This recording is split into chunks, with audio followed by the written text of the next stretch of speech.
Et j'ai reçu Aya Nakamura. Moi je suis détente mais pas professionnelle. De temps en temps je me dis est-ce que je reprendrai pas un boulot? Je me dis bah non. J'ai l'impression que les femmes osent moins prendre la parole. Qu'est-ce que je peux parler par contre? L'enfer, il va durer 6 heures ce podcast.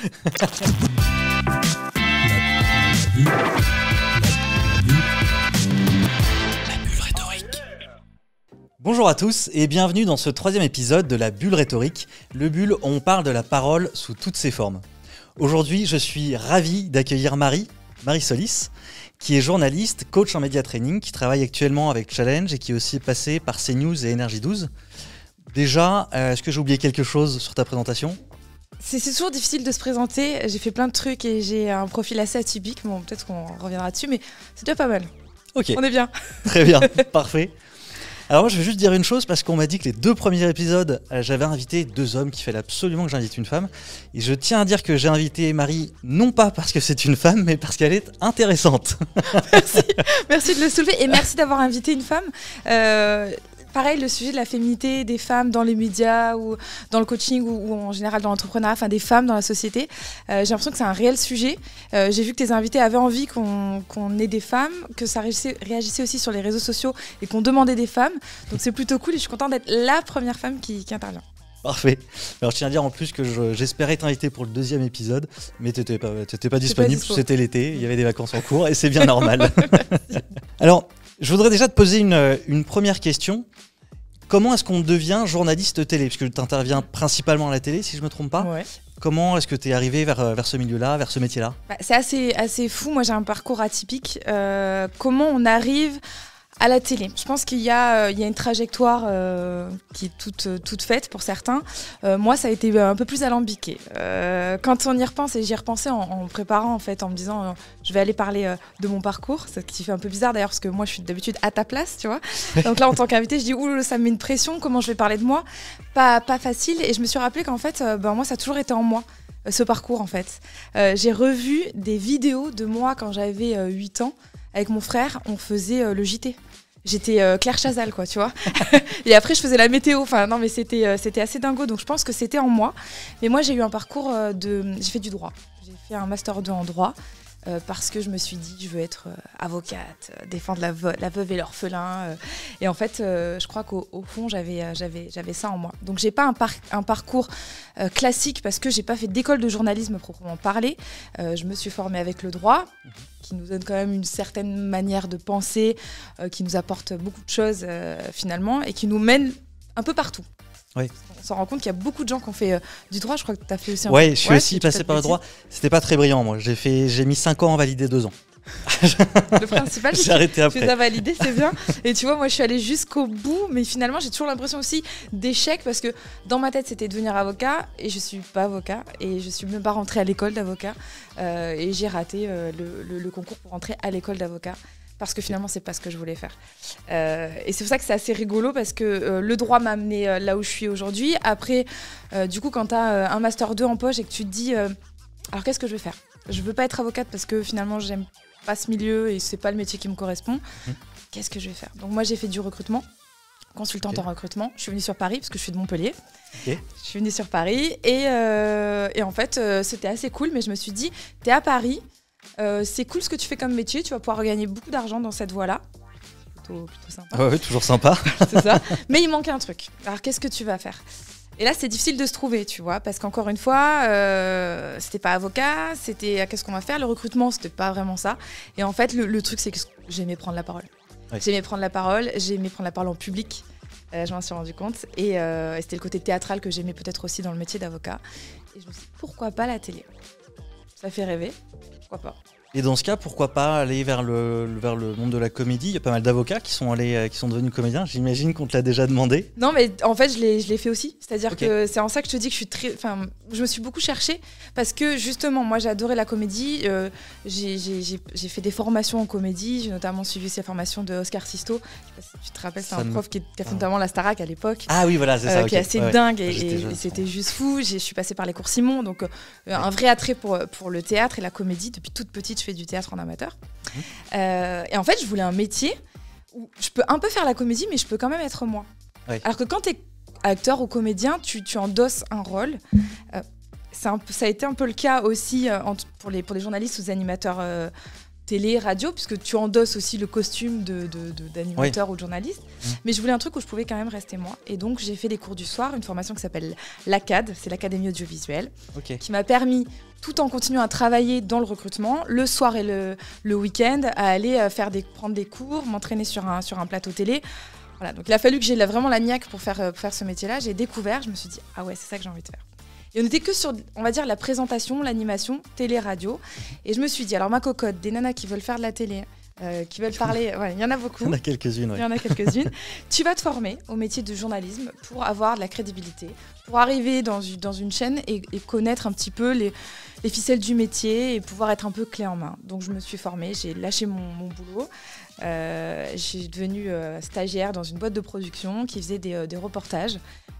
Pour 100% Mag, pour TF1 Reportage, pour M6, enfin voilà, pour plein de grosses chaînes de télévision. Et j'ai corvé pendant 6 mois. J'ai travaillé, j'ai pas compté mes heures. J'étais payée au lance-pierre. Et grâce à ça, j'ai réussi à avoir ma carte de presse parce que on m'a embauchée en tant que journaliste.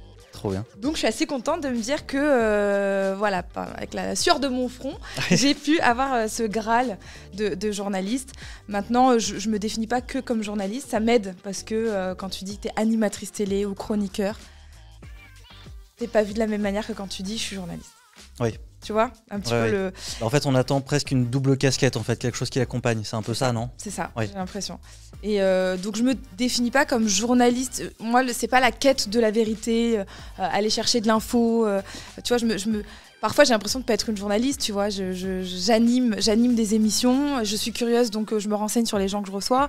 Est-ce que je suis journaliste ? Voilà, tu vois, ça peut être compliqué.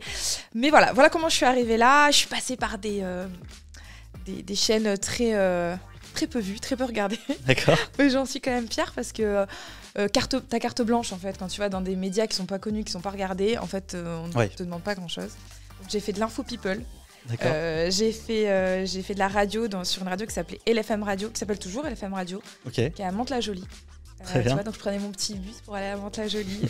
J'étais la seule petite blonde dans le bus à aller en plein cœur du Val-Fouré, tu vois, pour animer une émission sur la tranche 17-20 en direct. C'était génial.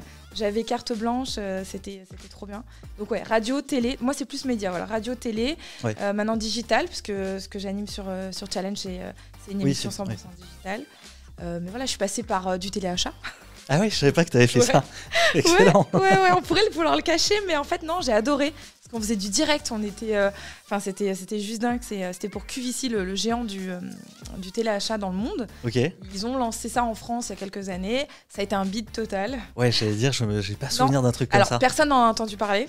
Ils sont pas très c'est dommage pour un téléachat. Ouais, c'est quand même dommage, mais c'est ça. Manque de communication, public français pas trop au rendez-vous. Mais j'ai fait mes armes parce que c'était du direct. Alors, parfois, tu te retrouves toute seule à devoir animer une émission pendant 1 heure, à parler de bigoudi ou j'en sais rien moi, d'une table ou d'un sèche-cheveux, enfin de tout. Et donc ça t'apprend beaucoup quoi. Et c'est vrai que je trouve que l'exercice du direct, pour en avoir fait quelques-uns où j'étais invité à la radio, ou une fois où j'ai fait une chronique au moment des élections présidentielles, on m'appelle le soir du discours de Valérie Pécresse à 20h, 21h, et on me propose de me passer le lendemain matin à 7h du matin sur un truc en direct à la radio pour commenter d'un point de vue professionnel de la prise de parole l'échec ou la réussite, plutôt l'échec ce jour-là, du meeting de Valérie Pécresse. Et j'ai dit oui parce que je me suis dit de toute façon je prends tout, ça m'intéresse, de toute façon je vais le faire, je vais le commenter, comme ça au moins j'ai une date fixe qui est très proche, je vais le faire vite. Mais c'est vrai que c'est pas évident parce que là sur ce qu'on fait aujourd'hui, vous le voyez pas forcément, mais il y a peut-être des petits moments qu'on va couper parce qu'on aura un petit peu bugué, on cherchait une idée ou quoi, et c'est pas grave, on fait un petit cut, ça se voit quasiment pas. On en a fait un petit dans l'émission de Julien, dans l'émission avec Julien, je suis à peu près sûr que vous l'avez pas vu, mais il y avait un nom qui ne revenait pas. Et donc, tout simplement, on a retourné cette séquence très rapidement. Mais il y a cette correction qui est possible, alors que le live, je suis d'accord avec toi, c'est quelque chose de très compliqué, puisque la moindre erreur, de toute façon, elle est là. Elle peut être fatale. Mais en même temps, c'est très compliqué, mais je trouve que moi, c'est quelque chose qui me galvanise. Et c'est généralement le cas. Il y a des gens qui adorent faire du direct. Tu vois, moi, je faisais du direct donc, sur QVC. Là, actuellement, c'est pas du direct que je fais sur Challenge. On enregistre, mais dans les conditions du direct. Il faut vraiment se mettre dans cette condition-là. Parce que le direct, ça te fait ressortir le meilleur de toi. Ça peut être le pire aussi. T'as pas de filet de secours, c'est-à-dire que tu te jettes un peu dans le vide. Mais en même temps, ça rajoute une espèce de pression où tu vas chercher un peu le meilleur en toi. Tu vois, tu peux pas te reposer sur tes lauriers. Et notamment, j'étais sur. Tu as parlé de Énergie 12, j'étais avec Jean-Marc Morandini, on faisait du direct. Lui, il se shoot au direct tout le temps. Je sais que Hanouna, par exemple, si on parle divertissement, pour rester un peu dans le même délire, il faut parler de direct, il ne fait que ça aussi. Oui. Parce que je pense qu'il y a un espèce de boost en plus, tu vois, de stress, mais qui te. Une montée d'adrénaline. Une montée d'adrénaline que tu n'as pas forcément quand c'est de l'enregistrer. Et surtout, en fait, il y a un truc, et je le vois notamment dans les émissions que je fais sur Challenge, où je reçois des entrepreneurs qui viennent me parler de leur réussite. De pub là comme ça, mais en fait les gens, quand tu leur parles de direct, ils sont en panique. Moi, je leur dis on est dans les conditions du direct, on peut recommencer s'il le faut, et on se rend compte que quand tu recommences, t'es généralement moins bon que quand t'étais dans les conditions du direct. Donc je pense qu'en fait le direct ça fait peur, mais en soi on est tous humains, et c'est ce que je dis aussi aux intervenants. Ok, on a fourché, j'ai peut-être bugué sur un nom, ou j'ai fait une faute de français, mais en fait, on oublie qu'on veut toujours être, tu sais, des machines, on veut être parfait. Et il y a un moment donné où il faut un peu prendre de la distance. Et le direct, t'es obligé, quoi. En fait, ça oblige à quelque chose que je trouve plus intéressant, qui est d'accepter de faire des erreurs. Ouais, dur. Quand dans un concours d'éloquence, une prise de parole ou quoi, une conférence, quelqu'un a appris son texte par cœur, ça se voit, ça s'entend. Et pour moi, c'est un peu ça, la différence c'est comme la différence entre le direct et le non-direct, c'est que dans le direct, tu vas pas apprendre par cœur, notamment sur un plateau, parce qu'il y a des questions, tu sais pas dans quel ordre elles vont être posées, ou même les questions qui vont être posées. Et donc tu es obligé, effectivement, parfois d'hésiter un peu, mais il y a une forme de naturel. Ouais. On parle avec des mots qui sont pas... calculés. Exactement. Il y a une forme de naturel qui est beaucoup plus sympa et qui transmet beaucoup plus facilement le message, je trouve. T'es plus authentique, on parle souvent d'authenticité dans la prise de parole, etc. Mais c'est vrai, mais ça fait peur. Alors moi, je sais que je suis une instinctive. Donc ça me va, c'est-à-dire que je suis habituée justement au direct, je suis habituée à l'imprévu, et c'est là où je suis la meilleure dans mon domaine d'activité, parce que je sais gérer ce stress et cet imprévu, mais j'arrive à concevoir et à entendre qu'il y ait des gens qui soient totalement stressés à l'idée de se dire j'ai aucun filet, tu sais, les gens qui aiment bien tout contrôler, et oui, c'est un peu une prise de risque, c'est vrai. Et alors justement, moi j'ai une question par rapport à ce métier dans le journalisme, parce que toi en fait t'es un peu des deux côtés maintenant, dans le sens où toi-même tu réalises des interviews, tu vas interviewer des gens sur Challenge, comme tu l'as fait ailleurs avant sur d'autres plateaux, mais tu fais aussi du coaching pour les personnes qui vont être interviewées. Et donc je me demandais un peu si tu avais des conseils pour préparer une interview, est-ce qu'on essaye d'anticiper les questions, etc. Comment est-ce que tu procèdes pour ce genre de choses ? Oui, ça se prépare. Une interview, c'est un peu comme tout. Moi qui suis une instinctive, quand je vais intervenir, je me prépare quand même un minimum. Et c'est vrai que c'est toujours bien d'avoir cette préparation. Pourquoi ? Parce que ça enlève du stress. Pour n'importe quelle prise de parole, on le dit souvent avec les gens, aux gens qu'on accompagne, il faut se préparer. Et se préparer, ça ne veut pas dire apprendre effectivement son discours par cœur. Je pense aux dirigeants que je peux accompagner quand ils viennent prendre la parole sur le plateau. Généralement ils vont trop vouloir se dire là elle va m'interroger sur ça, elle va m'interroger sur ci, et ils ont un truc un peu rigide, tu vois, il y a un message qu'ils veulent faire passer et c'est un peu trop rigide. L'idée c'est de se dire quel message je veux faire passer quand tu vas intervenir dans une émission, qu'on va parler de ta société ou de toi ou d'un événement qui te concerne. Quel est le message que toi tu veux faire passer ?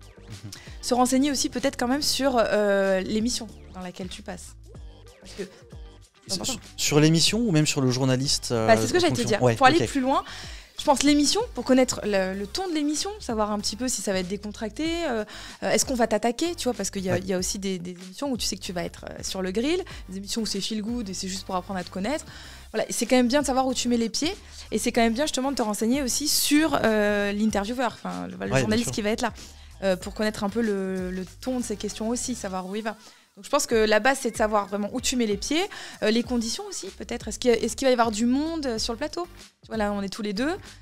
C'est pas la même pression que si tu as 15 personnes derrière les caméras.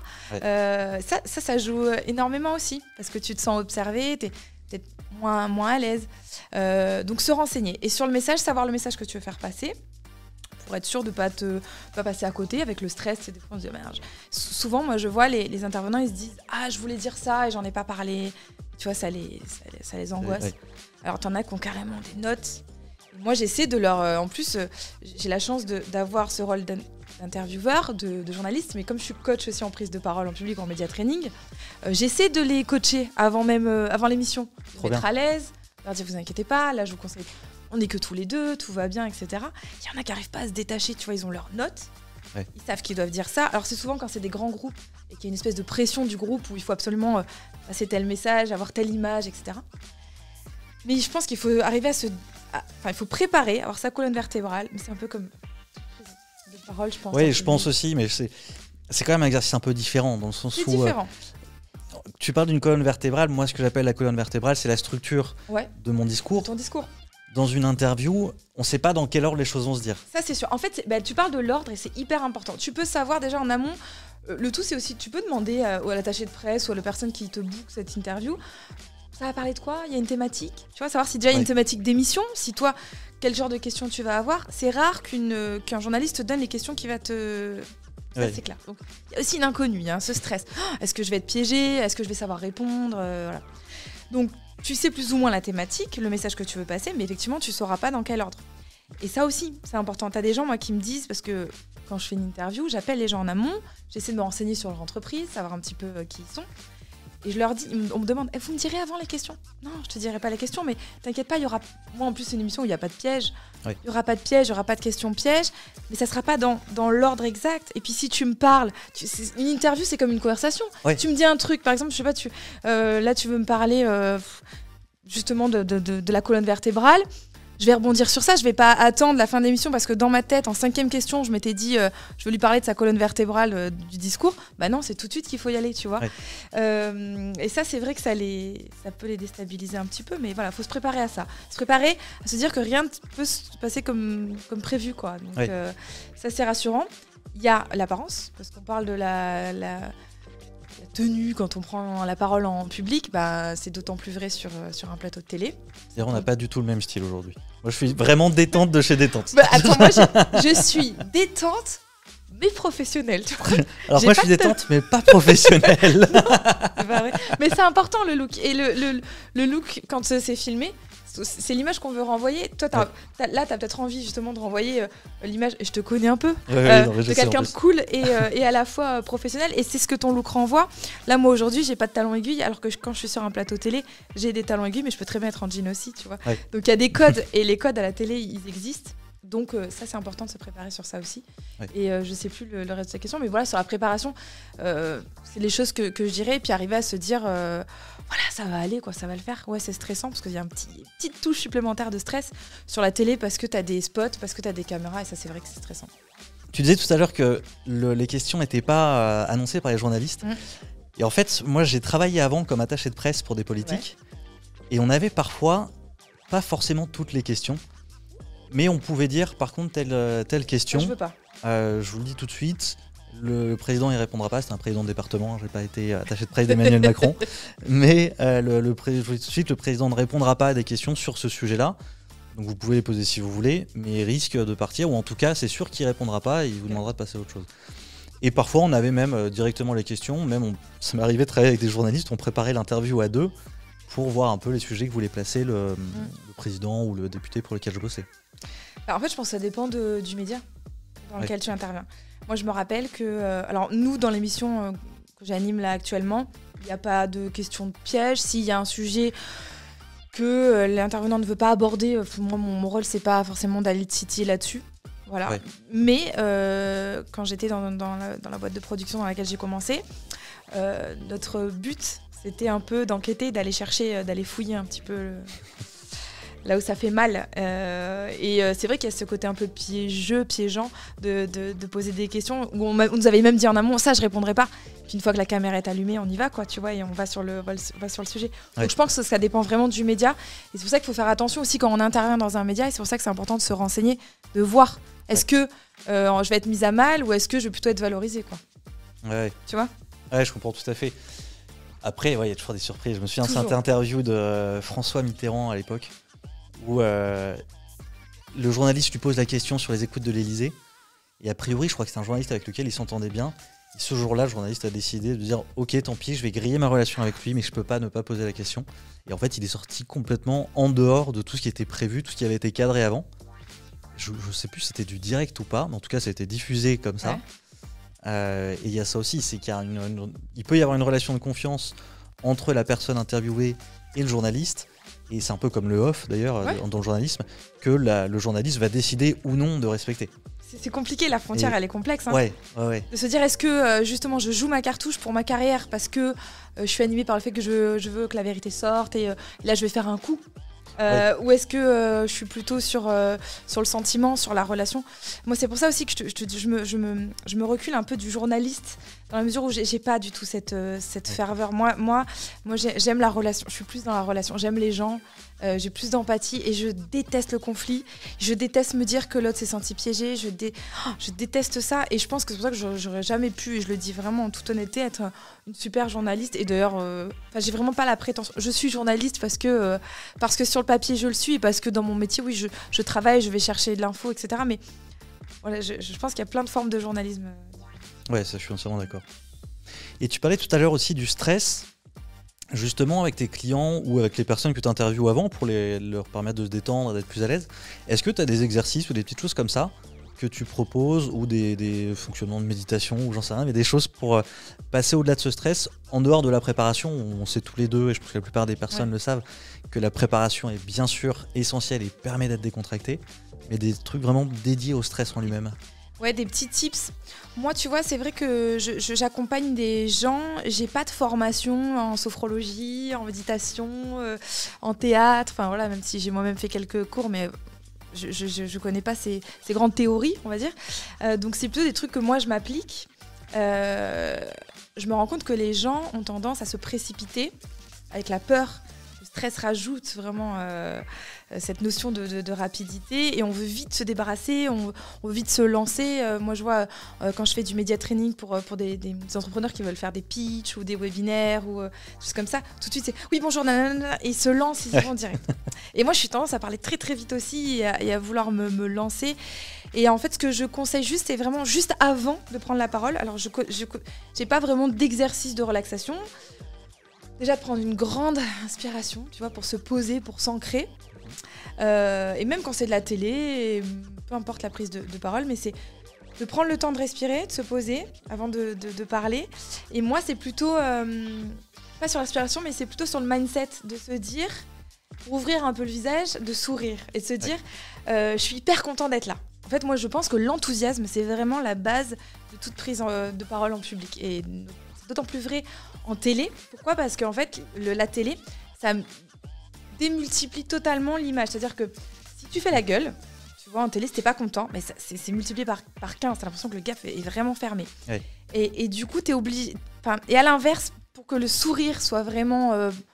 pour que la dynamique soit prolifère, quoi. Enfin, je cherche mes mots. Soit contagieuse, il faut accentuer le truc. Ouais. Donc du coup, si tu as envie de montrer que tu es sympa et de montrer que tu es content d'être là, bah, tu es obligé de sourire. Donc tu penses à un truc positif et tu souris avant même de parler. Ça, je me l'applique et moi, je conseille à mes clients aussi de le faire. Et ça les met, eux, dans une bonne vibe, tu vois. Et je trouve que ça marche vachement bien. Et du coup, ils sont moins focalisés sur « oh là là, qu'est-ce que je dois dire ?» etc. Et plus sur... En fait, il faut prendre la distance, quoi. Ça va, on me détend. Tout va bien, quoi. En vrai, l'enjeu, est-ce qu'on gère pas des crises. Enfin, moi, en tout cas, je ne gère pas des énormes crises. Et du coup, je trouve qu'on peut prendre du recul. Ouais, mais c'est un peu ce que je me dis aussi. C'est que, en fait, je pense qu'on a une relation aux médias. Je sais pas si c'est en France ou ailleurs aussi, j'en sais rien, mais où on se fait tout un monde d'une interview. Bien sûr. Et en fait, ça se passe rarement mal, en tout cas pour des personnes à notre niveau, pour des entrepreneurs, pour des gens comme ça. Je veux dire, même Michel-Édouard Leclerc, si un jour il fait une interview pas dingue ou il dit une connerie, Leclerc va pas s'effondrer. Non. Enfin, Sauf si vraiment on crée une crise énorme parce qu'on fait, mais là, il faut vraiment péter un plomb et dire n'importe quoi. Enfin, mais je veux dire, un petit lapsus, un petit truc, ça passera toujours. Mais on a l'impression qu'on joue à un truc absolument dingue. Et moi, j'ai souvent ce truc-là aussi, hein, même je passe de temps en temps dans des petites radios, je me dis, il y a peut-être 100 personnes qui écoutent. C'est déjà très bien, je suis très content de passer dans ces radios, mais je me stresse un peu avant. Je me dis, en fait, je suis complètement con de me mettre dans un état comme ça. Ça va être très sympa, je vais discuter, c'est un pote qui m'invite, voilà, ça roule, quoi. Mais c'est humain, parce que pourquoi ? Parce qu'en fait, c'est aussi notre image. C'est-à-dire qu'en fait, quand on dit c'est cool, il faut prendre du recul, et c'est vrai, parce qu'en soi, il n'y a pas mort d'homme, mais en vrai, tu as l'impression que c'est ta vie qui se joue, parce que c'est toi, c'est ton image, et moi, j'ai appris à le vivre un peu mieux, même si tu vois, tout à l'heure, j'ai un côté de moi qui est un peu stressé, parce que tu te dis, si je dis une connerie, et je vais passer pour une débile, enfin, t'as toujours ce petit truc en toi, mais mon métier, c'est que l'image. Moi, mon métier, c'est ma gueule. C'est ça qui est fou, c'est à quoi je ressemble, comment je parle, et ce que je dis, tu vois. Et donc les gens, quand ils ont une caméra qui est braquée sur eux, ça les panique parce qu'ils se disent mais je vais passer pour un branquignol. Tous, tu vois. Mais moi, je tiens à rassurer vraiment tout le monde, c'est que l'avantage, c'est qu'on a tous peur. Et je vois sur mon plateau des gars qui pèsent dans le game. Non, mais tu vois, des gens qui sont haut placés, des gens qui ont tout, qui ont réussi, mais qui ont aussi peur. Et d'ailleurs, souvent, et c'est là aussi il faut rassurer les gens, notamment sur la préparation, sur les questions que tu me poses, c'est qu'en fait, souvent, ceux qui sont les plus à l'aise, moi, il n'y a pas de problème. Tu sais, moi, je leur demande, vous avez déjà fait cet exercice ? Vous vous sentez comment, etc. Pas de problème, moi, prise de parole, c'est facile. Mais c'est ceux qui se plantent le plus, quoi. Je suis entièrement d'accord avec toi. Ouais. Et à tous les niveaux, que ce soit concours d'éloquence, que ça soit pour des interviews, pour des conférences, pour n'importe quoi, les gens qui disent, moi, c'est bon, je sais, je suis d'accord avec toi, il y a un truc, justement, il y a un excès de confiance. Généralement, ils se plantent à un moment, ils savent plus quoi dire, ou ils disent n'importe quoi. C'est ça. Et alors d'ailleurs, c'est le trou, quoi. Enfin, je veux dire, c'est creux. Il se passe plus, et puis il se passe plus rien. C'est bug total, quoi. Alors qu'ils étaient sur deux. Donc non, il faut se rassurer. On flippe. Je fais que taper dans le micro. On flippe tous. Et du coup, c'est assez rassurant. Ouais, mais je suis d'accord avec toi. Enfin, on le dit tout le temps, hein, mais on a tous peur. Rassurez-vous, derrière l'écran, c'est normal. Non, mais c'est vrai. Mais c'est quand même le truc qui revient le plus. Enfin, tu vois, la peur de parler. C'est le sujet, je crois, number one. Et d'ailleurs, quand tu regardes des vidéos, des conseils sur la prise de parole en public, le truc qui revient tout le temps, c'est la peur de parler en public. Ça paralyse tout le monde. C'est le sujet, quoi. Ouais, c'est pour ça qu'il y a des métiers comme les nôtres qui existent. Ouais, heureusement que les gens ont peur. On serait mal. Ah, sinon on ferait autre chose. Hein. Tu m'étonnes. Alors, je te propose de passer à un autre exercice. Ouais. On l'a déjà fait avec Julien et Corentin. Ouais. C'est la minute de rapidité. Aïe. Oui. Ouais, très bien. Alors, je mets le petit chrono. Je tiens à dire qu'on n'a pas préparé justement les questions. On sait pas, quand on vient de voir, on ne sait pas trop à quoi s'attendre. À part, on sait qu'on va pas être sur le grill, mais on ne sait pas trop à quoi s'attendre. Oui, c'est ça. Mon but, c'est pas de mettre à mal mes invités. Mais effectivement, en général, je dis éventuellement, je mets un ou deux sujets vaguement, mais globaux. Donc là, globalement, je te dis qu'on allait parler sans doute de média training, de ce genre de choses. Mais généralement, j'en dis pas plus parce qu'en fait, s'il y a une question qui plaît pas, c'est pas grave, on la coupera au montage. Et vous saurez jamais si en fait il y avait des questions qui ne plaisaient pas. Exactement, on en a déjà coupé 10. Hein. Elle est infernale. J'en peux plus. Je peux plus la voir. Non, franchement, justement, je suis pas là pour piéger. Donc, non, mais c'est cool parce qu'au moins, il y a la spontanéité. Enfin, moi, je trouve ça assez cool. Bravo pour ce que vous faites, monsieur. Merci beaucoup, madame. Alors, donc, question de rapidité, 1 minute. Le but, c'est que tu répondes à un max de questions en évitant de dire trop n'importe quoi. C'est la dernière partie qui va être plus complexe. 1 minute, ça peut être long comme ça peut être très court. Ça dépend de la situation, quoi. De toute façon, au pire, tu passes et on passe à une autre question. Très bien. Est-ce que tu es prête ? Je suis prête. C'est parti. Ton orateur préféré ? Bernard Tapie. Le livre que tu as le plus lu ? Petit ours brun. Ton journaliste préféré ? Je vais pas dire PPDA parce que alors pour le coup ça va être danger. Très compliqué. Journaliste. Je vais dire une femme, Laurence Ferrari. Ok. L'habitude la plus importante dans ta vie ? Prendre mes enfants et mon mari dans mes bras. La matière que tu préférais au lycée ? C'était le français. Le pouvoir que tu rêverais avoir ? Pouvoir arriver à un, je sais même plus comment on dit ça, mais comme un don d'ubiquité, mais aussi pouvoir être à un instant T quand on veut, tu vois. Ok. C'est deux choses différentes, mais voilà, si je pouvais avoir les deux, c'est cool. Très bien. L'étape que tu changerais dans ta vie, si on a une. Ouais, je crois que je changerais rien. Ok. Ta plus grande source d'inspiration? La vie. Le meilleur livre sur la prise de parole? J'aime bien La prise de parole est un sport de combat de Bertrand Perrier. Ok, très bien. Alors moi j'ai une... Pour revenir sur ce qu'on a dit, j'imagine. Ouais, non mais très rapidement. Sur quoi est-ce qu'on va revenir? Bernard Tapie, peut-être? Ouais, si, ouais. Très bien. J'ai sorti Bernard Tapie parce que en ce moment je regarde pas mal Netflix et que je regarde la série. Et en fait, je dis Bernard Tapie parce que je trouve que c'est quelqu'un qui fascine. Et quand je dis fascine, c'est il pouvait autant m'horripiler qu'il m'étonnait, tu vois. Ouais. Je trouve que c'est un vrai personnage avec de la gouaille. Et c'est pour ça que quand tu parles d'orateur, pour moi, un orateur, c'est compliqué parce qu'orateur, il y en a beaucoup. On va toujours dans les mêmes secteurs d'activité, les politiques, etc. Mais Bernard Tapie, parce qu'il avait cette gouaille et que c'était un personnage atypique et que je suis encore dans cette série en ce moment que je trouve plutôt bien faite, avec notamment avec Laurent Lafitte qui est incroyable. Il est dingue. Mais ils sont tous géniaux. Laurent Lafitte, incroyable. Notamment, ce que je trouve incroyable, c'est qu'il arrive à reprendre les intonations de Bernard Tapie. Incroyable. Je trouve ça hallucinant. Moi, il m'a fallu un épisode juste pour vraiment m'en sortir. Parce que c'est vrai qu'au début, tu vois, on voit Laurent Lafitte parce qu'on est habitué. Mais je trouve qu'en un épisode, c'est bon, j'étais dedans. C'était Bernard Tapie. Il y a les mimiques, il a effectivement l'intonation, la voix. Ouais, c'est incroyable. Incroyable. Donc j'ai adoré. Rien que pour ça, ça valait le coup de parler de Bernard Tapie. Même s'il y a beaucoup de choses à dire. Mais en vrai, tu vois, tout à l'heure, j'étais dans le métro et j'écoutais Félix Radou. Je sais pas si tu connais pas, non. Tu découvres ce type, il est incroyable. Okay. Et je trouve que c'est l'opposé de Bernard Tapie. Comme quoi, tu vois, on peut vraiment aimer des choses totalement différentes. Pour moi, c'est un orateur hors pair, c'est un poète. Alors, tu iras voir, il fait des chroniques, je crois il fait de la comédie aussi, mais en fait, il a une poésie et il a une manière de raconter cette poésie c'est juste dingue. C'est à découvrir. Et moi, j'ai adoré. Ah ouais, j'irai voir ça. Tout en finesse, tout en pudeur, c'est sublime. Et alors, je reviens sur Bernard Tapie, puisque ne connaissons pas Félix Radou, ça va être plus compliqué d'en parler. Mais il y a quand même un truc sur la série, c'est que en fait, la famille de Bernard Tapie a été pas mal critique. Ouais. Là, j'ai vu tout à l'heure un post de Jean-Pierre Nadir qui disait, donc qui connaissait bien Bernard Tapie, et qui disait qu'il y a quand même beaucoup de choses qui sont assez éloignées de la réalité en fait de la vie de Bernard Tapie. Mais c'est dommage. Ouais. Bah, moi aussi parce que j'ai entendu une interview du fils Tapie. Ouais. Si je dis pas de bêtises, qui critiquait, qui disait c'est dommage qu'ils aient fait de la fiction finalement parce que sa vie était tellement dingue qu'on aurait pu rester sur le vrai.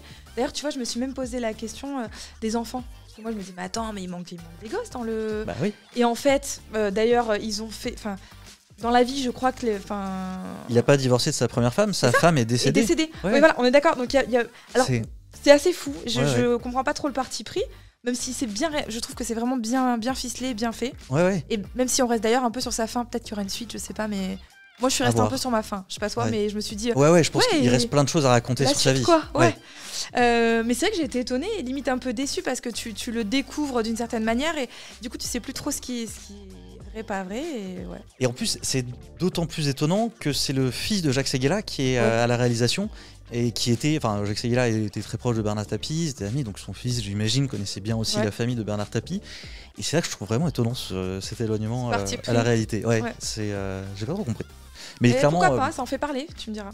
Ouais, c'est sûr. Mais je pense que de toute façon, ça en aurait fait parler. Enfin, la vie de Bernard Tapie. Et c'est ça que je trouve génial, c'est la façon dont il s'exprimait pour revenir vraiment à l'aspect orateur. Il y a vraiment un côté populaire, parce qu'il est issu d'un milieu populaire, il l'a toujours reconnu, il n'a jamais cherché à cacher ses origines, etc. Et qui finalement faisait qu'il arrivait à parler à tout le monde. Parce qu'il était capable d'échanger avec François Mitterrand, comme avec les mecs de la CGT, etc. L'ouvrier de son usine. Ou l'ouvrier de son usine. Enfin, c'est un mec qui savait parler à tout le monde, ce que je trouve être assez remarquable et surtout très très rare. C'est rare de savoir s'adapter comme ça. Et c'est pour ça que je pense aussi que c'est un bon orateur. Parce que... Après, c'est peut-être pas très... justement, moi, j'aime ce côté populaire, tu vois. J'ai eu de la chance de faire des études qui sont considérées comme des longues études. Parce que moi, dans ma famille, j'avais un peu ce devoir de faire d'études parce que j'ai mes parents qui n'ont pas fait d'études. Mon papa, il est issu de l'immigration, c'est un espagnol, de famille d'Espagnols, qui est en France, mais voilà, qui n'a pas fait d'études, qui est très brillant et qui s'est construit tout seul. Ma maman qui n'a pas fait d'études et qui l'a très mal vécu parce qu'elle s'est toujours trouvée moins importante que les autres. Moi, j'ai fait des longues études parce que j'aimais l'école et que ça m'a plu, mais aussi parce que j'avais un peu ce poids-là, finalement, entre les mains. Mais tout ça pour dire qu'en fait, il y a un espèce de truc où il faut avoir lu le bon livre, il faut aimer les bonnes personnes. Et moi, en fait, je revendique aussi cette culture populaire. C'est-à-dire que, alors ça m'aide à me cacher derrière le fait que j'ai peut-être pas assez de culture, ça m'aide. Mais voilà, moi, je trouve ça bien aussi de s'adresser au peuple, je trouve ça bien d'être populaire, je trouve ça bien on peut aimer, comment il s'appelle Marc Lévy. Pourquoi pas. Non mais Marc Lévy, et puis on peut aimer Patrick Sébastien aussi, tu vois. Oui. Non mais voilà, il faut savoir aussi redescendre de temps en temps, et c'est pour ça que j'aimais ce côté-là en fait. Ouais. Alors, il y a une autre question que j'ai pas mis dans la liste parce que ça aurait été trop long comme réponse, mais je voulais quand même te poser. C'est l'anecdote la plus dingue que tu as eue sur un plateau télé ou un plateau radio ou un truc comme ça. Le truc le plus fou qui se soit passé devant tes yeux. Alors le truc le plus fou, il y a des trucs assez fous qui se passent. Hein. C'est quand même un milieu particulier. Les médias, c'est quand même un sacré truc. Hein. On va pas se mentir. C'est un milieu qui est cool et en même temps qui fait un peu flipper, qui est pas si sympa que ça. Et je pense que quand t'es une femme, c'est pas facile non plus parce qu'il y a vraiment ce truc d'apparence. Les gens sont sympas sans être vraiment sympas. Donc tu vois, c'est un peu spécial.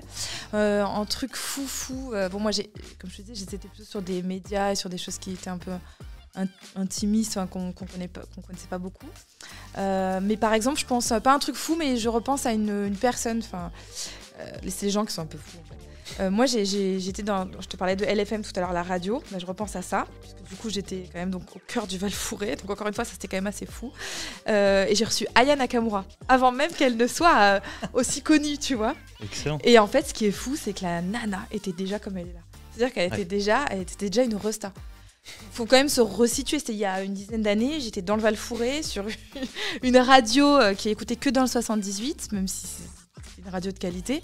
Elle est arrivée, mais en resta quoi. En resta, elle m'a pris de haut. Elle était pas très sympa. Ouais, non, c'était pas la nana la plus sympa. Et bon, elle a encore cette image qui lui colle à la peau. Ouais. Mais ça, je trouve ça assez fou. C'est l'attitude des gens plus que ce qui peut réellement se passer, parce que tu vois pas forcément des choses folles, mais comment les gens peuvent se comporter en fait. Ça, c'est assez fou, quoi.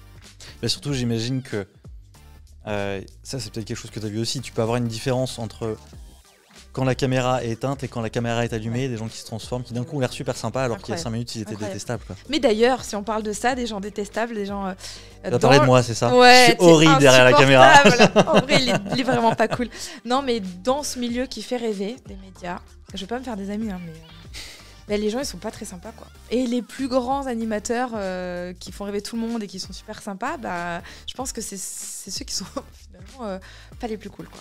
Ah ouais, donc faut se méfier. Méfions-nous des apparences. Ça marche, c'est noté. Tu parlais donc de ta plus grande source d'inspiration, tu disais la vie. Ouais.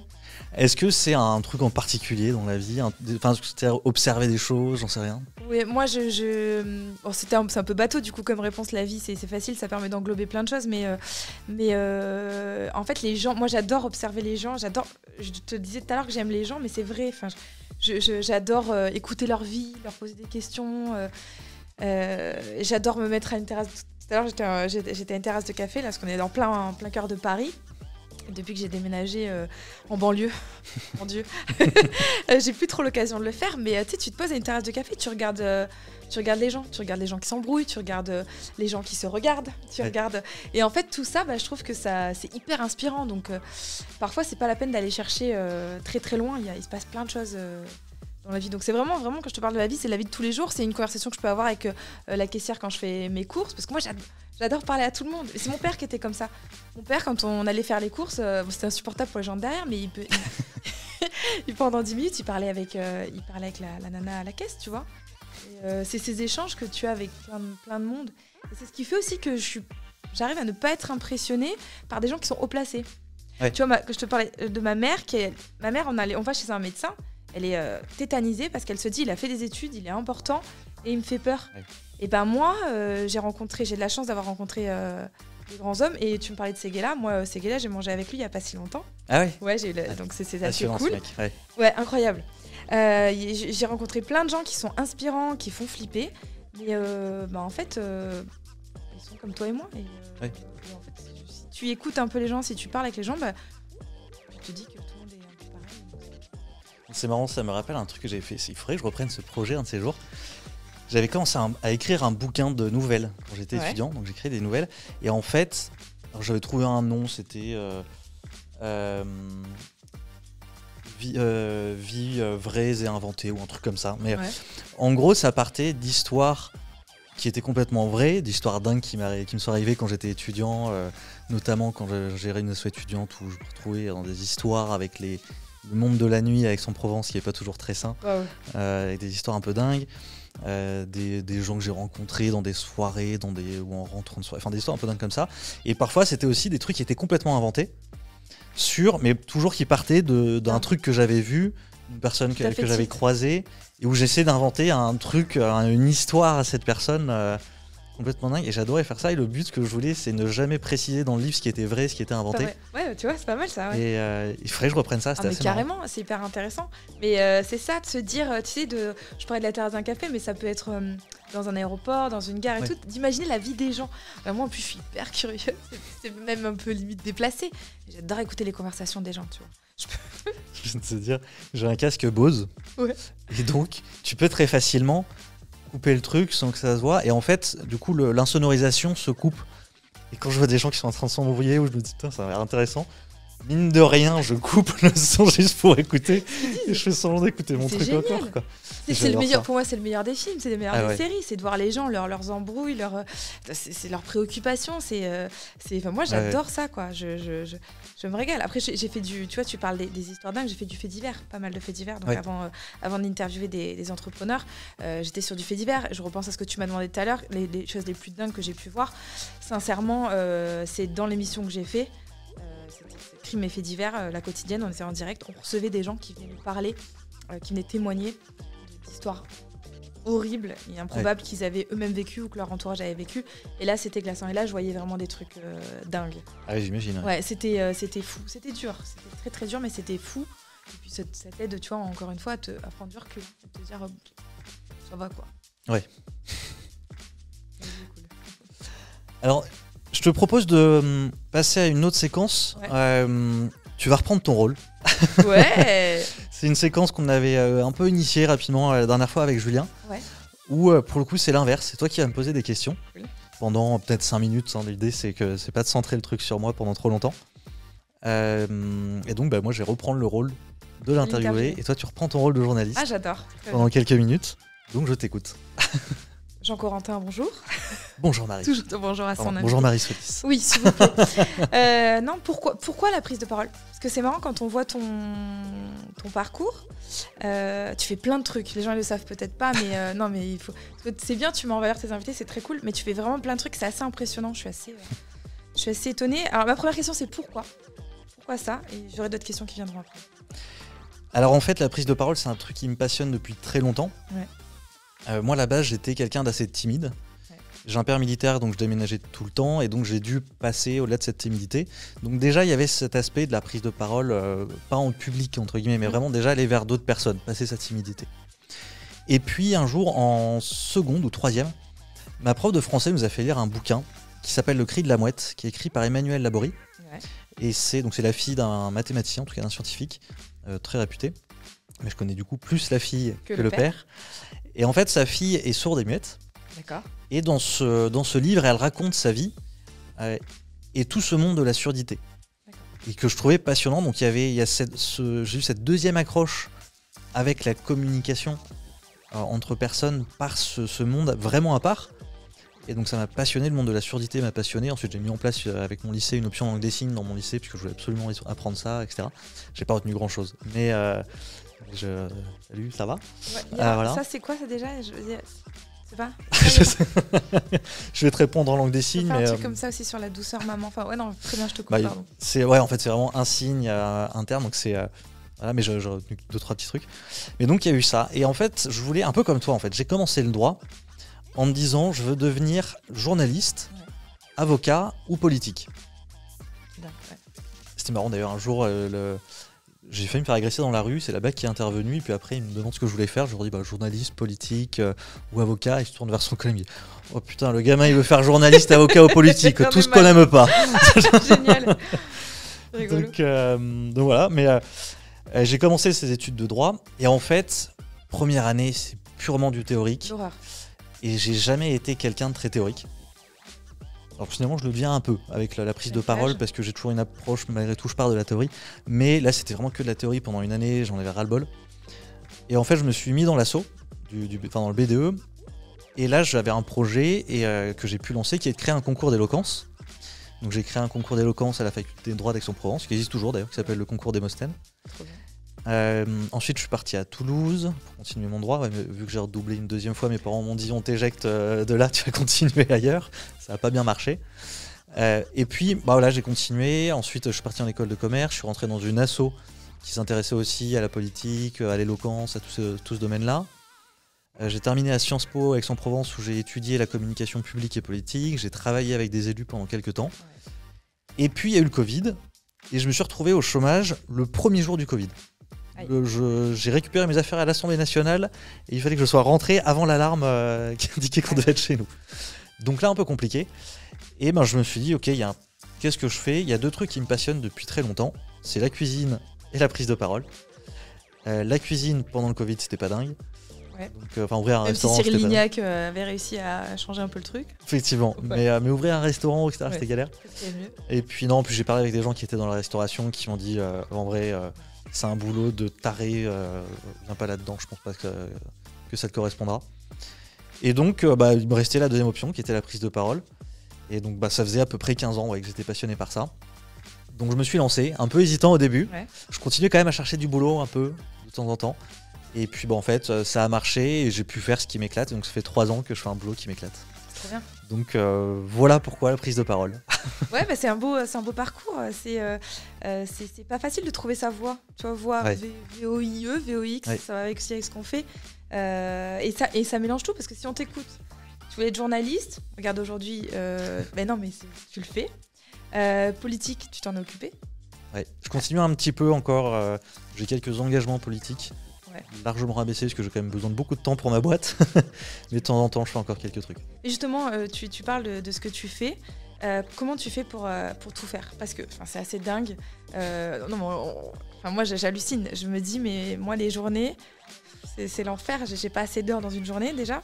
Et toi quand on voit ton actu, quand on voit ce que tu fais, t'es formateur. Est-ce que tu te considères d'ailleurs comme formateur ou comme créateur de contenu ? Comment tu fais ? Comment tu te vois et comment tu fais pour faire autant de choses? T'as posé plein de questions en fait en même temps là. Et tu vois, ça c'est une des grands trucs des journalistes. Ouais. En fait, ils font des trucs, c'est hyper général, tu poses 1000 questions et l'autre choisit finalement. Alors comment je fais d'abord ou plutôt comment je me considère. Pour moi je suis avant tout formateur, coach, on peut appeler ça comme on veut. Pour moi c'est l'essentiel. Le but c'est d'accompagner des gens à devenir meilleurs à l'oral. Et la création de contenu c'est un moyen. Ça me permet déjà d'apporter des choses aux gens. Déjà parce que j'aime ça. Au début, je l'ai fait de façon bénévole. Ce que je fais maintenant, j'ai commencé à le faire de façon bénévole. Donc c'est un peu ce que je continue à faire avec la création de contenu. En plus, il y a aussi, je vais clairement pas le cacher, il y a un intérêt business parce que des gens qui me découvrent comme ça vont me contacter. Là récemment, j'ai eu des contrats, des histoires vraiment dingues grâce à ma création de contenu. Donc c'est aussi un apport pour mon boulot. Et comment je fais il faut demander à ma femme comment je fais, parce que je pense que c'est l'observatrice de tout ça. Et en gros, j'ai un rythme de vie assez calibré, mais en même temps, c'est le foutoir. En gros, je me lève le matin tôt. J'ai déjà raconté ma routine la dernière fois, donc je ne vais pas remettre toute la routine. Si vous ne l'avez pas vu, allez voir l'épisode avec Julien. C'est l'occasion. Et j'ai ça. Ensuite, j'essaye de faire des gros blocs. Je vais pas me dire, ok, là ce matin, je vais faire d'abord un petit peu de ça, ensuite un petit peu de truc, etc. Je me mets tout de suite sur un bloc. Toutes les micro-tâches, je les mets de côté et genre dès que je suis entre deux gros blocs, je vais prendre 15 minutes pour répondre à mes mails, faire une facture, faire ce genre de choses. Ou bien si à la fin de la semaine il me reste trop de choses à faire, je vais prendre un petit bloc où je vais faire tout ça. Et puis j'essaie surtout de clarifier tout ce que j'ai à faire au maximum. En début de semaine, la veille d'une journée ou le matin, de prendre un petit moment, vraiment 5-10 minutes, c'est tout, mais lister ce qu'il faut absolument que je fasse dans la journée. Ouais, ta to-do list quoi. Ouais, mais c'est pour le coup, j'ai vraiment besoin de ça. Ouais. Et tu t'y tiens ? En fait, la to-do list, le but, c'est d'en faire un maximum. Je sais que je tiens jamais ma to-do list. Je crois que c'est un peu le but des to-do list. Je connais pas une personne qui fait toute sa to-do list. Ou sinon, pour moi, c'est qu'elle est mal conçue. Sinon, ça veut dire que c'est que c'était faisable. Ouais, voilà, c'est ça. C'est qu'il y a un problème dans la to-do. Non, et puis c'est ça. Après, le déjeuner, je fais assez vite. En gros, je prends. En ce moment, c'est le temps d'un épisode de Flash. Je regarde Flash en ce moment avec mon épouse, donc ça dure à peu près 3 quarts d'heure, une pause déj en ce moment. Et puis ensuite, je vais reprendre. Alors, si je me fais une petite sieste avant, je fais 20 minutes de sieste avant de me remettre au boulot. Là, tu vois, avant de te rejoindre, je me suis fait une sieste cet après-midi. J'en rêve. Et je me fais juste 20 minutes, c'est très court. Mais c'est un petit moment de pause. Ouais. Vu que je dors peu la nuit, en fait, je dors peu. Je dors entre 6 et 7 heures chaque nuit. Et j'estime que 20 minutes de sieste, ça me permet de faire l'équivalent d'une heure, 1h30 de plus en temps ressenti, on va dire, de sommeil. Donc moi, ça me permet de garder le rythme. Et après, tout ça, ça va dépendre. Typiquement, si j'ai un repas avec des potes en semaine, j'évite donc y aller trop. Mais si j'ai une soirée avec des copains, je vais pas m'interdire d'y aller, sauf si j'ai une formation le lendemain. Et si j'ai pas de formation et que le lendemain, on est sorti tard, on s'est mis la tête à l'envers ou quoi, et c'est pas grave, je me lèverai un peu plus tard. Je m'interdis vraiment pas ce genre de choses. J'évite de le faire trop souvent, bien entendu. Mais non, j'essaye d'avoir un rythme à peu près sain et de me tenir à ce que... T'arrives à allier ça avec ta vie de famille. Du coup, dans ce que je comprends, t'as peut-être la chance aussi d'avoir une femme qui a un rythme où vous pouvez manger ensemble le midi, regarder un épisode de Flash tous les deux, donc t'arrives à concilier un peu les deux ? Pour l'instant, on peut parce qu'elle cherche un boulot. Si vous cherchez quelqu'un dans les relations clients, dans pas mal de choses, management, gestion de projet, n'hésitez pas à me contacter. Très bien. Mais donc pour l'instant, elle est forcément à la maison. Après, ça dépend, mais même quand elle est en télétravail, quand elle a un boulot et qu'elle est en télétravail ou quoi, moi en fait, maintenant j'ai un vrai bureau qu'elle respecte aussi, donc c'est rare quand elle vient, c'est qu'il y a vraiment un truc à voir assez rapidement. Donc je peux avoir ce cocon un peu où je suis dans mon espace, dans ma bulle, exactement, et de pouvoir rester tranquille là-dessus. Non, mais si je te demande ça, c'est parce que dans nos métiers, ce qui est compliqué, c'est qu'on parle de métier passion. On le voit quand tu parles, on sent que tu es totalement engagé dans ce que tu fais et que ça te passionne et que tu adores ça. Et c'est hyper compliqué en fait de concilier les deux. C'est-à-dire qu'on a des métiers où il n'y a pas d'horaire. Alors oui, tu as un coaching ou une formation, tu sais que c'est à telle heure, de telle heure à telle heure, mais en vrai, on est à fond tout le temps. Donc c'est pas facile de pouvoir faire les deux. Déjà, il y a un truc que je fais plus. Je le faisais avant, quand je faisais une vidéo par semaine sur YouTube. Je faisais à peu près une nuit blanche par semaine. Ah ouais. La veille de la sortie, quasiment, j'étais toujours à la bourre. Mais c'était trop, une vidéo par semaine en faisant tout du début à la fin, sachant que j'essayais de faire du qualitatif, etc. Je passais une nuit blanche de montage et le lendemain, je dormais 2-3 heures dans l'après-midi. C'est tout. Mais ça, c'était pas tenable sur le long terme. Il y a un moment où j'en pouvais vraiment plus. Et c'est pour ça que j'ai arrêté de faire des vidéos aussi souvent. Je préfère faire 2 vidéos longues par mois qui sont bien bossées, mais qui sont tranquilles. Là, pour le coup, le podcast, c'est assez simple parce qu'en soi, j'ai pas grand-chose à préparer finalement. Je trouve un invité, on cale la date, je réfléchis un peu, j'ai quelques questions, je vous montre la fiche, il y a 4-5 questions sur ma fiche. Et c'est c'est une conversation et du coup, ça exactement. J'ai jamais posé toutes les questions. Parce qu'il faut le dire, ceux qui nous regardent, c'est très chiadé tout ce que tu fais. On sent que c'est bossé. Enfin, tu vois, là tu dis pas trop de préparation, etc. Mais tout est quand même bien léché, bien ficelé, beau. Je suis pas là pour te jeter des fleurs, mais il faut le dire aussi. Tout ce que tu fais, on sent qu'il y a une vraie volonté d'avoir quelque chose de qualitatif, quoi. Je vais juste répondre à ça, après on va passer à la carte blanche, sinon on va être serré par le temps. Mais je veux pas que l'intervieweuse prenne trop le dessus. Ouais, mais tu vois, c'est ça paraît. Vas-y, je me tais. Mais non, juste pour répondre là-dessus, c'est que justement, je pense que c'est aussi un de mes défauts, c'est que j'ai tendance à vouloir faire des choses parfois un peu trop parfaites, et je m'arrête sur des détails où franchement, les gens, moi je vois la différence parce que je fais vraiment gaffe au truc. De temps en temps, ne serait-ce que le son du micro. Alors en ce moment, sur les vidéos qui sont tournées chez moi, il y a un problème justement d'écho parce que je suis en train de revoir mon matériel. Ça va être résolu. Mais il y a certains moments où je fais écouter 2-3 versions différentes d'un générique, d'un enregistrement que j'ai un peu retravaillé, etc. Je fais écouter les 2 versions à mon épouse ou 2 miniatures, des trucs comme ça. Elle me dit les 2 sont bien. C'est quoi la différence? Bah, il y en a une sur laquelle j'ai bossé pendant 1 heure de plus, quoi. Ouais, c'est fou. Donc, mais est-ce que du coup, ça te permet de. T'as vu, je continue à poser. Oui, Mais ça te permet de prendre du recul et de te dire, c'est peut-être pas si grave et. Bah, pas toujours, parce que moi je l'entends, la différence. Ouais. Et en fait, je sais que je vais pas le remarquer chez d'autres personnes, mais le truc que je crée, j'essaye de faire le plus parfait possible. Perfectionniste. Ok, je me tais même. Non, justement, tu vas reparler. Okay. Parce que là, justement, j'ai trop parlé depuis 5-10 minutes. On va passer à la carte blanche. Carte blanche. Donc, je réexplique, c'est un sujet que Marie a choisi, que je ne connais pas et dont on va discuter ensemble. J'avais plusieurs idées. Tu vois, c'est ça aussi qui est infernal chez moi. J'ai beaucoup de mal à choisir, tu sais, à renoncer, à se dire non, ça, on ne parlera pas de ça. Alors que je suis invitée, voilà, je me pose 1000 questions. Il y a plusieurs trucs que j'aurais bien aimé aborder.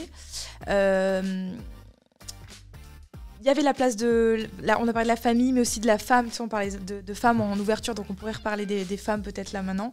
Et c'est lié, ce que je vais te dire en fait. Il y avait un autre sujet, c'était la manière de se présenter. Dans nos métiers, que ce soit en coaching, en prise de parole ou moi en tant qu'animatrice, il y a un truc qui revient, c'est que c'est pas facile de se présenter.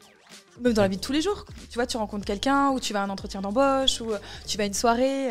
En quelques secondes, il faut parler de soi et je trouve que c'est pas facile de se présenter. J'ai écouté tout à l'heure un podcast en venant ici et c'était une nana qui était interviewée et pareil, elle disait mais je ne sais pas me présenter.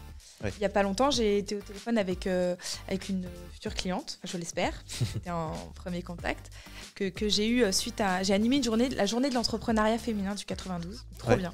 Trop bien. Oui, parce que alors je fais de l'animation télé, radio, médias, mais aussi événementiel, c'est-à-dire que pour des entreprises, j'anime des événements et là, il s'avère que c'était un événement sur l'entrepreneuriat féminin, donc j'étais plutôt bien placée pour pouvoir en parler et j'ai animé cette journée, j'ai rencontré des femmes qui étaient inspirantes et incroyables et une des nanas m'a recontactée suite à l'événement parce qu'elle a appris que je faisais du coaching et elle a un parcours incroyable, elle monte une boîte avec un super projet. Et elle se présente en baissant les yeux, en cherchant ses mots, en ayant du mal à parler de son entreprise. Et en fait, je me rends compte qu'il y a un vrai souci, c'est se positionner, comment se présenter. Ouais. Et c'est ça, et c'est assez fou. Je sais pas ce que tu en penses, mais c'est hyper important. Oui. Je pense qu'en fait, le problème de se présenter, c'est que les gens ont peur de plusieurs choses. La première, c'est d'avoir l'impression de se mettre trop en avant, de manquer d'humilité. Et la deuxième, c'est d'oublier quelque chose. Et en fait, je pense qu'une présentation, ça se bosse, c'est un pitch. Et moi, ça m'est arrivé d'avoir... Il y a un client, c'était mon tout premier client d'ailleurs, en coaching individuel, où le but, on a bossé pendant 2 heures, juste sur comment je vais me présenter. Quelqu'un qui allait prendre un nouveau boulot. Il est directeur de tout un secteur d'un grand groupe. Donc plein de nouveaux collaborateurs. Il disait, je vais devoir me présenter plusieurs fois, parce que j'ai rencontré tout le monde au fur et à mesure, et je ne sais pas comment me présenter. Et on a bossé une présentation de 1 minute pendant 2 heures. Parce que l'idée, c'était de voir un peu son parcours, d'essayer de mettre un fil rouge dans son parcours, de faire quelque chose de bien construit qui lui permette d'être clair, d'être exhaustif, d'avoir l'air sympathique, d'avoir tous ces éléments-là. Et je pense qu'il ne faut pas avoir peur de se mettre en avant quand on se présente. Moi, c'est un peu ce que j'essaie de faire à chaque fois quand je fais ce genre de travail, c'est trouver un élément saillant. Quelque chose qui fait qu'on va se souvenir de soi. En vrai, les gens se souviendront jamais de votre CV. Ça sert à rien de dire tout ce qu'on a fait. Je suis assez d'accord. Trouver un truc un peu exceptionnel, un truc un peu marrant. Hors du lot, ouais. Et surtout, mieux vaut dire ce qu'on a fait que le titre qu'on avait. Enfin, je sais pas ce que t'en penses, toi. Je suis assez d'accord. Ouais. En plus, un titre, c'est assez générique. Ouais. Et dire ce qu'on a fait tout de suite, ça rentre dans le vif du sujet. Mais c'est vrai que c'est pas évident. D'ailleurs, c'est pour ça qu'on apprend souvent aux gens à pitcher leur CV en quelques minutes. Mais c'est un truc que je vois souvent. Et pour rebondir sur la deuxième thématique, qui est les femmes, j'ai l'impression que c'est d'autant plus difficile pour les femmes. J'ai l'impression qu'il y a un vrai sujet sur les femmes, le féminisme générale. Moi, tu vois, je me sens féministe dans la mesure où je suis pour la parité, mais comme toi, j'imagine que tu es pour la parité. Je connais pas une personne qui est contre le féminisme. Bah, en fait, moi, toute la question, c'est toujours ce qu'on entend par le féminisme. C'est ça. Ouais. Parce qu'en fait, ça veut tout et rien dire. Mais je veux dire, sur la base de se dire qu'une femme peut autant qu'un homme, je connais peu de personnes qui me diraient non. Mais j'ai l'impression que les femmes osent moins prendre la parole, que les femmes sont moins présentes. Le podcast que j'écoutais tout à l'heure, je peux peut-être en parler, c'est Do It Yourself, je sais pas si tu connais, Juste dingue, de Mathieu Stéphanie. Ouais, il est excellent. Il recevait une femme et il lui disait en intro, je galère à trouver des invités femmes parce que les femmes prennent moins la parole. Je l'ai vu dans cette journée sur l'entrepreneuriat féminin, les femmes osent moins, comme si elles se... Oui. Alors celles qui osent vraiment. Pour le coup, tu vois, l'inverse aussi. Et regardez-moi, je prends la parole. Mais il y a un espèce de truc, et c'est vrai que c'est pas facile. En tant que femme, c'est compliqué. Et puis, moi, tu vois, je suis maman. Tout à l'heure, tu m'as posé la question du livre que j'avais lu le plus. Oui. Et c'est vrai que le livre que j'ai lu le plus, c'est Petit Ours Brun. Ouais. Je rebondis dessus parce que genre, quand ils vont écouter, ils vont dire le livre qu'elle a lu le plus, c'est Petit Ours Brun. Ok, chaud. Mais parce que en fait, dans la vie d'une femme, et quand je te pose la question, est-ce que tu as le temps, comment tu fais pour allier ta vie privée et ta vie pro, et comment tu fais dans une journée pour faire tout ça, c'est qu'en fait, alors, les mamans, les papas, je trouve que les papas s'investissent vachement, et c'est super cool, et j'ai la chance à la maison d'avoir un papa qui s'investit énormément. Mais c'est vrai que quand tu as fait ta journée de coaching ou ta journée d'animation, quand tu rentres chez toi, t'as ta journée de maman qui commence. Ouais. Et en fait, dans une journée, t'as 3 journées. Et t'as tout le temps l'impression que tu dois te justifier de tout. Enfin, c'est vrai que ça, c'est assez fou. Tu vois, là, je le voyais, je reparle de cette nana. Qu'est-ce que je parle ? Qu'est-ce que je suis bavarde, par contre. L'enfer, il va durer 6 heures, ce podcast. Accrochez-vous. Cette nana, donc, que j'ai rencontrée dans cette journée d'entrepreneuriat féminin, qui monte sa boîte, quand elle m'a parlé d'elle, et pourtant je suis une femme, elle se justifiait.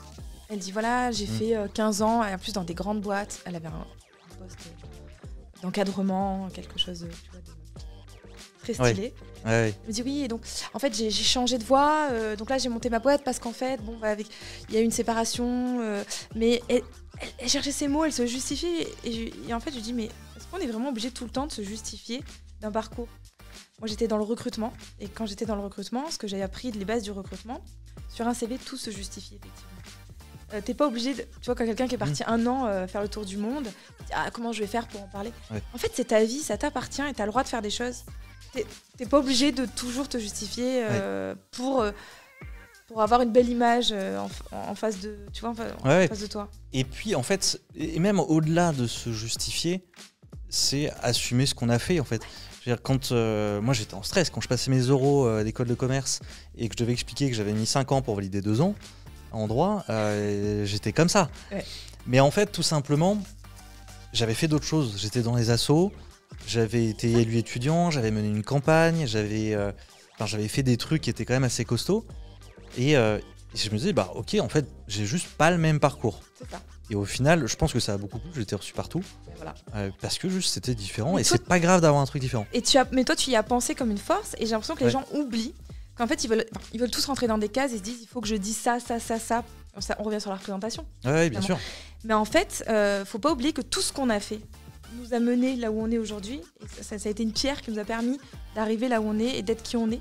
Et en fait, le conseil qu'on peut donner, moi je pourrais donner en voyant les gens, et c'est ce que je dis à mes clients aussi, votre parcours, il est ce qu'il est, et c'est votre force. Donc essayez pas de cacher ou d'enlever ou de formater trop le truc, assumez-le, et c'est génial, quoi. Ouais. Mais ça, pour le coup, là c'est même au-delà de la question des femmes, du féminisme, hein, c'est que tout le monde en fait est touché par ça. Le nombre d'hommes aussi qui ont fait une césure d'1 an, qui sont partis voyager, etc. Ils savent pas quoi en dire. En fait, mec, t'as voyagé, t'as appris des langues, t'as rencontré des gens, t'as fait des trucs passionnants. T'as ouvert ton esprit. Ouais. Donc, oui, c'est pas que les femmes, t'as raison. Si derrière ce que tu veux faire, c'est un truc purement derrière un bureau, etc., oui, ça aura peut-être moins de sens. Mais encore, ça dépend. Enfin, tout dépend de ce que tu veux faire. Je pense pas que quelqu'un qui voyageait pendant 1 an ait envie forcément de s'enfermer complètement derrière un bureau. Généralement, il a plus du tout envie de faire ça. Voilà. Donc, ça c'est pareil. D'ailleurs, je pense que moi, je sais pas comment c'est pour toi, mais moi, je sais que de temps en temps, je me dis, est-ce que je reprendrais pas un boulot ? Je me dis, bah non. Ce que je fais, j'adore. Je serais incapable, je pense, de reprendre un boulot. Peut-être qu'à mi-temps, je pourrais faire un effort, mais me dire 5 jours par semaine, 8h, 17h, Telle heure 8h, à telle heure, ouais. Mais ça, impossible. C'était une autre des thématiques que j'aurais adoré aborder. Mais tu vois, finalement, on aborde tous les thèmes que je voulais aborder. Mais ça, c'est vrai, on a une chance, on a une vraie liberté. Alors, on n'a pas de filet, on n'a pas de réel filet dans nos métiers, Oui. parce qu'on ne sait pas de quoi demain sera fait, on a notre propre business et que Oui. c'est compliqué. Et moi aussi, en tant qu'animatrice, parce qu'il faut. J'ai pas de contrat, moi, ça n'existe pas, les contrats, les CDI, Ouais, les c'est trucs ça. comme ça. Ouais, je ouais. suis à mon compte et du jour au lendemain, on me dit c'est fini. Et pareil pour le coaching, quoi. Voilà. Ouais. Donc on a cette liberté, et en même temps, on a ce stress, mais on a cette liberté. Et c'est vrai que moi non plus, je serais plus capable d'être dans un bureau. J'admire les gens qui arrivent à le faire, mais moi, c'est très peu pour moi, quoi. C'est impossible.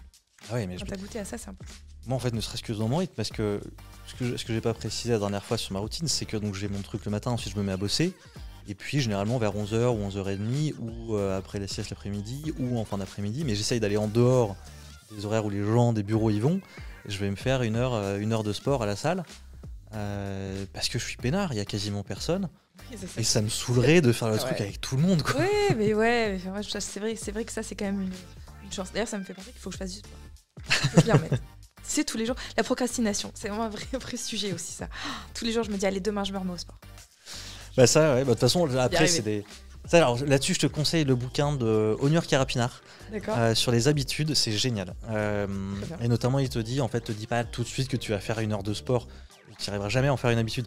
Dis-toi que tu vas faire 1 minute de sport pendant 2 semaines, tu vas pas faire progressivement. 5 pompes par jour, et puis c'est tout, quoi. Et puis ensuite, tu vas rajouter, etc. Et au fur et à mesure, comme ça, tu montes. Franchement, le bouquin est assez génial. Ah bah, je vais lire ça, me changera de choupi et de petit ours blanc. Ouais. Ouais, j'ai des neveux et nièces, donc je connais bien aussi. Ouais. Les enfants sont rassurés quand tu leur racontes toujours la même histoire. Oui, Donc, et surtout, ils ont leurs histoires préférées, et tu peux leur relire en boucle. et puis ils les connaissent. Enfin, tu vois, ma fille est née, elle a 2 ans et demi. Le soir, t'as le rituel. Justement, quand j'ai très envie de vite la coucher, de descendre pour regarder une série avec mon mari, l'histoire, tu la réduis. Ouais. Elle te dit, mais non, tu as oublié quand petit ours brun, Ouais. il dit qu'il n'est pas allé faire pipi avant d'aller se coucher. Ah, c'est vrai. C'est assez rigolo. Mais c'est Je l'ai ça qui est même. génial. C'est ça qui est génial. J'ai pas d'enfants, hein, mais j'ai mes 11 neveux et nièces. T'en as 11. Et ouais. J'ai 3 frères et sœurs, Ouais. 2 qui en ont 4, une qui en a 3. Et donc, l'aîné a 14 ans, la dernière a quelques mois. Donc, j'ai lu les mêmes bouquins à toutes les générations. Ça fait 14 ans que je lis les mêmes bouquins. Et c'est tout le temps ça, quoi. Ouais.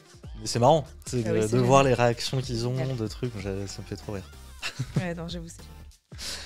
On va arriver à la conclusion de ce podcast. Comme d'habitude, hein, j'aimerais que ça ouais, dure encore, parce ouais. on pourrait parler de plein de choses. Clair. Mais il faut bien mettre une fin à tout ça.